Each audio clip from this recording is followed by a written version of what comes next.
ഇപ്പോൾ 2011 2010 ഈ എന്താണ് ഇൻ്റർനാഷണൽ ക്രൈം ട്രൈബ്യൂണൽ.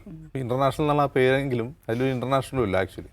അതിന് കാരണം ആ കോടതി സ്ഥാപിച്ചതിന് Amnesty International, Human Rights Watch തുടങ്ങി UN വരെ അതിൻ്റെ പ്രൊസീജിയറൽ ലാപ്സസ് ചൂണ്ടിക്കാട്ടിയിട്ടുണ്ട്. അതിന് കങ്കാരു കോടതികളെന്നാണ് അന്താരാഷ്ട്ര മാധ്യമങ്ങൾ പോലും വിളിക്കുന്നത്. അതിൻ്റെ കാരണം ഒന്ന്, ആ ട്രൈബ്യൂണലിൽ ശിക്ഷ വിധിച്ചാൽ പിന്നെ അതിന് അപ്പീലൊന്നുമില്ല, അപ്പീലിനുള്ള പ്രൊവിഷൻസ് കുറവാണ്.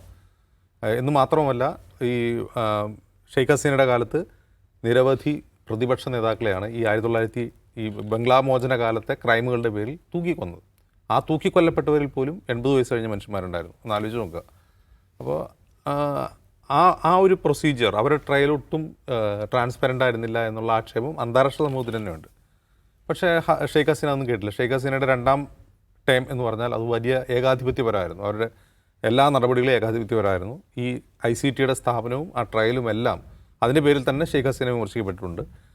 യഥാർത്ഥത്തിൽ ആ ഒരു ടൈമിലെ അവരുടെ ആ തുടക്കം മുതലുള്ള അവരുടെ തുടർച്ചയായിട്ടുള്ള ഭരണത്തിൽ അസംതൃപ്തരായ ജനങ്ങളാണ് കഴിഞ്ഞ വർഷം തെരുവിലിറങ്ങി, വിദ്യാർത്ഥികൾ തെരുവിലിറങ്ങി അവരെ താഴെ ഇറങ്ങിയത്. അവർക്ക് രാജ്യം വിട്ടു പോകേണ്ടി വന്നു.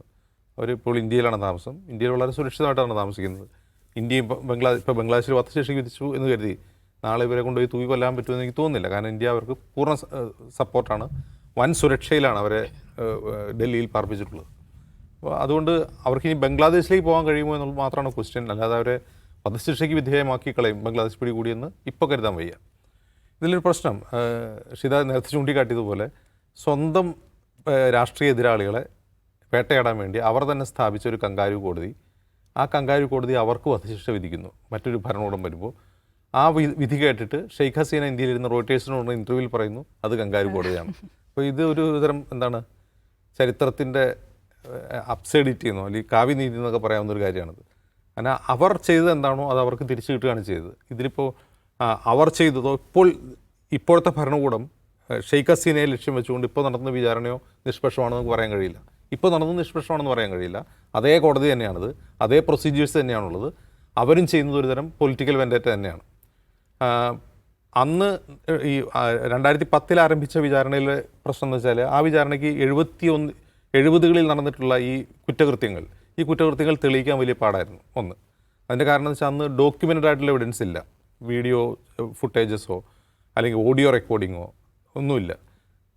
ദൃക്സാക്ഷികളും കുറവാണ്. കാരണം ഈ 72, 73, 74 ജീവിച്ചിരുന്ന ആൾക്കാർ ദൃക്സാക്ഷികളുണ്ട് തന്നെ അവർ 2010 മരിച്ചു പോയിട്ടുണ്ടാവും. അപ്പോൾ ദൃക്സാക്ഷികളില്ലാത്ത, രേഖപ്പെടുത്തപ്പെട്ട ക്രൈമുകളില്ലാത്ത ഒരു കാര്യത്തിലായിരുന്നു അന്ന് ആ വിചാരണ നടന്നത്. ആ വിചാരണ നടക്കുമ്പോൾ തന്നെ അന്താരാഷ്ട്ര സമൂഹം അതിനെ അപലപിക്കുന്നുണ്ട്. പിന്നെയുള്ളത് സാക്ഷിമൊഴികളാണ്, ടെസ്റ്റിമണീസ്. ഈ ടെസ്റ്റിമണിയിൽ തന്നെ രാഷ്ട്രീയമായ സമ്മർദ്ദങ്ങളും ഭീഷണികളും വഴിയാണ് സാക്ഷികൾ വന്ന് സാക്ഷി പറഞ്ഞതെന്നുള്ള ആരോപണങ്ങളുണ്ടായിരുന്നു. ഈ പ്രശ്നത്തിൽ, ഹസീനയുടെ പ്രശ്നത്തിൽ, അത് ക്യാമറകൾക്ക് മുമ്പിൽ ലൈവായിട്ട് നടന്നിട്ടുള്ളൊരു പ്രൊട്ടസ്റ്റാണ്. ആ പ്രൊട്ടസ്റ്റിനെതിരെ സർക്കാർ ആ പ്രൊട്ടസ്റ്റിനെ എങ്ങനെ നേരിട്ടു എന്നുള്ളതായിരുന്നു പ്രശ്നം.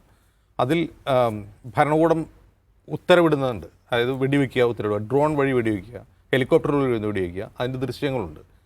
അപ്പോൾ അതിന് ഉത്തരവിട്ടത് ആരാണ്? ഷെയ്ഖ് ഹസീനയാണോ, അതല്ല ആഭ്യന്തരമന്ത്രിയാണോ, അതല്ല പോലീസ് മേധാവിയാണോ? ഇവരൊക്കെ ഇതിൽ പ്രതിപട്ടികയിലാണ്. അപ്പോൾ ഇവർ ഉത്തരവ് നേർക്കുനേരെ, അപ്പോൾ ഒരു കുറ്റം നടന്നു കഴിഞ്ഞാൽ ആ കുറ്റത്തിൽ പങ്കാളിയാവുക എന്നുള്ളതാണ് തെളിയിക്കപ്പെടേണ്ടത്. അത് വേണ്ട വിധത്തിൽ ഹസീനയ്ക്കെതിരെ തെളിവുകൾ സഹിതമാണോ ഈ വിചാരണ നടന്നതെന്ന് ചോദിച്ചാൽ അല്ല എന്ന് തന്നെ പറയേണ്ടി വരും.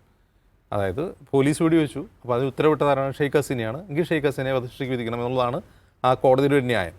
2010 എങ്ങനെയാണോ ആ കോടതി ഹസീനയുടെ എതിരാളികളെ, രാഷ്ട്രീയ എതിരാളികളെ വിചാരണ ചെയ്തത്, അതേ മാർഗ്ഗങ്ങൾ ഉപയോഗിച്ചാണ് ഇതും ചെയ്തതെന്ന് പറയേണ്ടി വരും. കാര്യമായ വ്യത്യാസം ഈ ICTയുടെ സ്വഭാവത്തിൽ അന്നുമില്ല ഇന്നുമില്ല. അതൊരു കങ്കാരു കോടതി തന്നെയാണ്.